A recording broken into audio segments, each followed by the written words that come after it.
आजम खान ने कहा है कि टोपी पहन लेने से कोई मुस्लिम नहीं हो जाता, मंच पे टोपी पहनने के बाद लोग नीचे उतरते हैं, टोपी उतार देते हैं। तो वो तो ये समझ ही सकते हैं कि उन्होंने ये किसके लिए कहा होगा। हमारे पार्टी में तो कोई टोपी ऐसे पहनता नहीं है। जहाँ जिसके लिए उन्होंने कहा है वो शायद इशारों में अपनी पार्टी के लोगों के लिए कह रहे हैं। बिहार चुनाव को कैसे देखती हैं? भारतीय जनता पार्टी की प्रचंड जीत होगी, और क्योंकि बिहार में ऑलरेडी बहुत ज़्यादा कीचड़ हो चुका है पहले, तो मैं समझती हूँ कि कीचड़ में कमल खिलता है, और इस बार पूर्णतः बीजेपी का कमल वहाँ पर सर्वमान्य होगा। राहुल गांधी ने छठ माता को लेकर कमेंटमेंट किया था, देखिए, मुझे लगता है कि इस तरीके की बात वो बार बार कहते हैं। मैं बार बार उनके बारे में यही बोलना चाहूँगी कि वो सनातन संस्कृति और सभ्यता को समझते ही नहीं हैं, और हो सकता है इसमें किसी प्रकार की अतिशयोक्ति नहीं है कि हो सकता है वो सनातनी हो ही ना।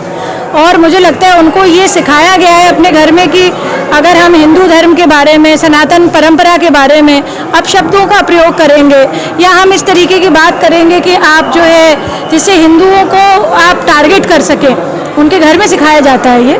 तो मुझे लगता है कि उससे वो चमकते हैं, वो समझते हैं, बट ऐसा है नहीं। तो उनको अपनी आदतों में सुधार लाना चाहिए। अब नहीं सुधरेंगे तो कब सुधरेंगे, ये भी एक विषय है। अखिलेश यादव ने कहा है कि आरएसएस को बैन कर देना। ऐसा बिल्कुल नहीं है। राष्ट्रीय स्वयंसेवक संघ जो है 100 वर्ष पूर्ण हुए हैं, और अभी परम पूज्य संघ चालक जी ने जो पंच परिवर्तन की बात कही है वो बहुत ही स्वाभाविक बात कही है। और राष्ट्रीय स्वयंसेवक ही एक ऐसी संस्था है जिसके 100 वर्ष पूरे होने पर इतना बृहद आयोजन हुआ। किसी ने जब इस संस्था जब शुरू हुई थी, ये नहीं सोचा था कि इतना समय तक ये सस्टेन करेगा, पर जो कि मुझे लगता है कार्यकर्ताओं के बल पे और जो फिलॉसफी है इसके पीछे, मुझे लगता है उसकी वजह से आज भी संघ के प्रिंसिपल्स हमारे अंदर सब में जीवित हैं। उमर खालिद को रिहाई पे जो है दिल्ली पुलिस ने कहा है कि इनको अंदर नहीं रहना चाहिए, वरना मैंने इस प्रकरण के बारे में बहुत चिंता नहीं करी है, तो इसके बारे में मैंने बोला। मैम, आज आप अयोध्या पहुंची हैं, सर्वप्रथम हमारी रन फॉर यूनिटी परम आदरणीय लौह पुरुष सरदार वल्लभ भाई पटेल के उस पर हमारी आयोजित हुई थी, और समस्त लोगों ने उस रन फॉर यूनिटी में प्रतिभाग किया।